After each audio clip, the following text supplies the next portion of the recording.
Hello and welcome to Acoustic Review. My name is Ben Morgan Brown and today I'm looking at the A1R from Yamaha guitars. The A1R is a traditional western body with a cutaway featuring a solid Sitka spruce top with scalloped bracing and laminated rosewood back and sides. An African mahogany neck is topped by a rosewood fingerboard with a scale length of 650mm and a 43mm nut. The body is bound with mahogany and finished in a gloss finish, whereas the neck has a satin finish. Electronics are provided by Yamaha's own SRT undersaddle with a 3-band EQ with sweepable mids, and the guitar has an RRP of £736. Let's have another listen to the guitar now, and then please join me afterwards for my thoughts.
The first thing that struck me with this guitar was the colour of the top.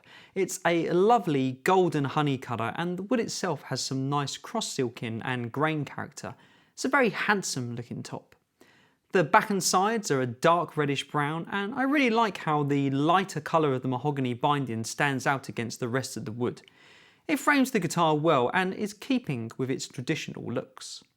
The build quality is very good. The fret ends are nicely dressed, the finish is well applied, and all the lines are neat inside and out. There's a tiny bit of finish build up around the neck joint, and the fingerboard and the bridge look a little dry, but otherwise it's the usual solid build quality standard I've come to expect from Yamaha. Being a dreadnought sized body, I was expecting the guitar to have a good amount of bass, and the low strings certainly have some power behind them, but it doesn't have that chest rumbling oomph that some of the best dreadnoughts demonstrate. It does have a more balanced tone, biased towards the fundamental perhaps, with a lot more mid-range than I'd normally expect from a Sitka stroke rosewood dread. Of course, the rosewood back and sides are laminated, so that is probably damping down the resonance a little, but to my ear, the A1R has some of the qualities of a good mahogany dread, a bit more clarity in the low end and more punch in the mids. The treble is a little disappointing. It's sweet enough, but the tone is not quite thick enough for my liking, and single notes above the 3rd fret on the 1st and 2nd string lack a bit of bite. For strumming, this isn't a bad thing actually, as it cuts down on any brashness, but for fingerstyle I'd like more attack. I'd be tempted to try a different gauge of string on the top for more punch if this was my guitar.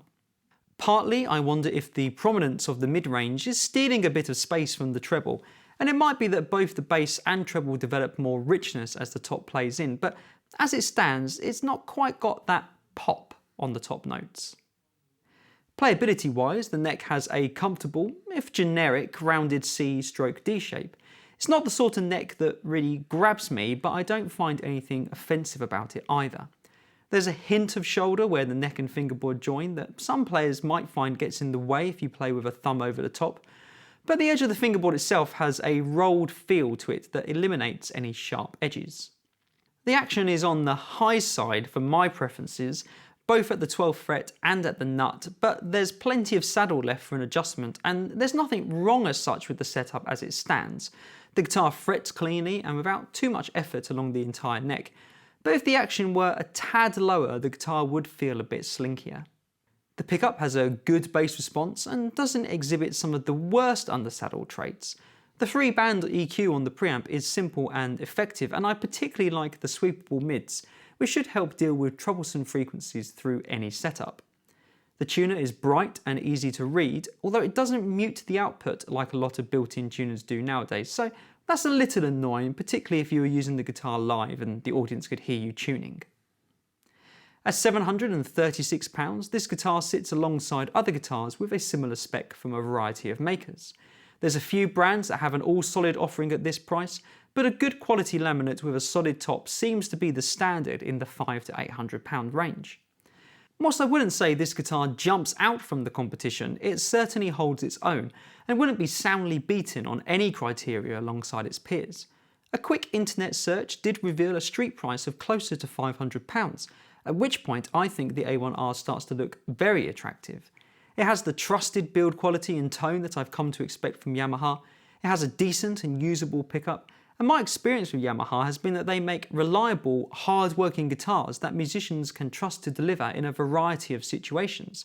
And if you are able to find the guitar closer to £500, I think you'd be getting a hell of a lot of guitar for your money, and what's not to like about that? I hope you've enjoyed this video from Acoustic Review. Please subscribe and hit the bell icon to be kept up to date when we post new videos, and I look forward to seeing you next time.